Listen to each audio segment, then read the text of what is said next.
কিছু জায়গা কখনো ঘুমায় না। কিছু বাড়ি শুধু ইতিহাস নয়, তার দেয়ালে বন্দি থাকে এমন কিছু যা আমাদের কখনো ছুতে নেই বা ছোঁয়া একদমই উচিত না। আজ বলবো এমনই এক গল্প, শোভাবাজারের কুখ্যাত পুতুল বাড়ির, আর সেই রাতে যা সৌম্যর সাথে ঘটেছিল। নমস্কার বন্ধুরা, আমাদের অলিক কাহিনী চ্যানেলে আপনাদের স্বাগত। আজকে আমরা কোনো সত্য ঘটনা কিংবা কোনো অভিজ্ঞতার গল্প আপনাদের শোনাবো না। আজ শোনাবো এমন এক গল্প যা আমাদের লিখে পাঠিয়েছে অনিরুদ্ধ দে, আমারই কলেজের একজন সিনিয়র দাদা। তার অনেক দিনের লিখে রাখা একটা গল্প আমাদের লিখে পাঠিয়েছে, সেটাই আপনাদের শোনাতে চলেছি। রাত 1:30, কলকাতার গরম আর্দ্র বাতাসে ভিজে গিয়েছিলাম পুরো। শোভাবাজারের এক ফ্রিল্যান্স শুটিং শেষ করে বাড়ি ফিরছিলাম। বাড়ি ফেরা শর্টকাট নিতেই পুতুল বাড়ির সামনে দিয়ে যাওয়ার সাহস করলাম। লোকজন বলে সেখানে রাতে নারীদের কান্নার শব্দ আসে, জানালার ফাঁক দিয়ে পুতুলের চোখ উঁকি মারে, আর মাঝরাতে শোনা যায় কাঠের ওপর পায়ের আওয়াজ। কিন্তু এসব ভূতের গল্প বলে হাসি পেত আমার।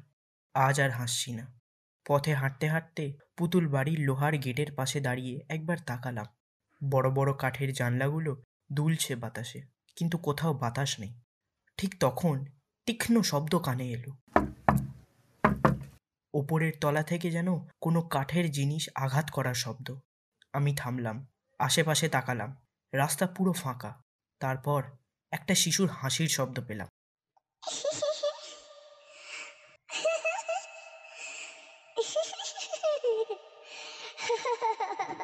খুব ধীরে মিহি কানে কানে বাজা এক অশরীরী হাসি।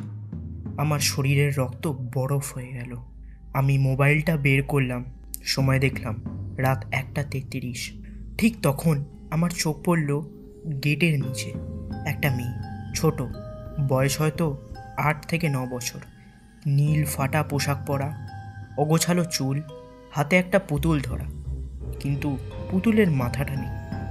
শ্বাস আটকে গেল আমার। ও ধীরে ধীরে মাথাটা কাত করলো, আর একটা শীতল ফিসফিসানি কানে এলো। দাদা, তুমি কি আমার পুতুলকে ঠিক করে দেবে? কান্না পাচ্ছিল, কিন্তু সেটা একটা স্বাভাবিক শিশুর কান্না ছিল না। একসাথে হাজারটা গলা যেন ফিসফিস করছিল আমার কানে। আমি পিছিয়ে এলাম, ও এক পা সামনে এলো, আর তখনই দেখলাম ওর পা মাটিতে ছিল না। রাস্তার লাইট ঝাপসা হয়ে গেল, হাওয়া হয়ে গেল বরফ ঠান্ডা। আবার সেই জানালার উপর থেকে ডজন খানেক পুতুল পড়ে গেল। ওদের কাঁচের চোখগুলো আমার দিকে ঘুরে তাকালো। ওদের মুখ খুলল। একসাথে সবকটা পুতুল ফিস ফিস করতে শুরু করলো।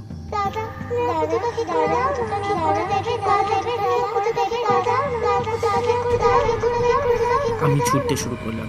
পিছনে কিছু একটা ছুটছিল আমার সাথে। ঘাড়ের ওপর শ্বাসের গরম স্পর্শ পাচ্ছি। একটা মোড়ে পা হড়কে গেল।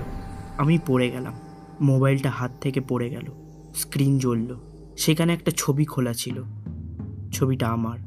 পুতুল বাড়ির গেটের সামনে দাঁড়িয়ে সেই ছোট্ট মেয়েটা হাসছে। ওর হাতে ধরা আমার কাটা মাথা। মোবাইলের স্ক্রিন বিকৃত হয়ে গেল। ছবিটা টালমাটাল হয়ে গেল।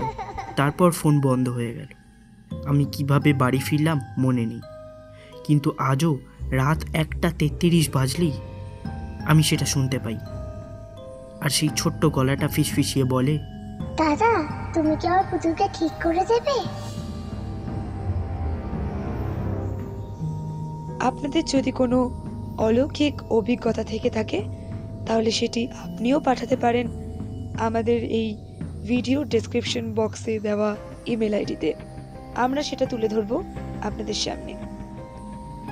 এই গল্পটি যদি আপনাদের ভালো লেগে থাকে তাহলে লাইক, শেয়ার করবেন আর সাবস্ক্রাইব করে আমাদের চ্যানেলের পাশে থাকবেন। ধন্যবাদ।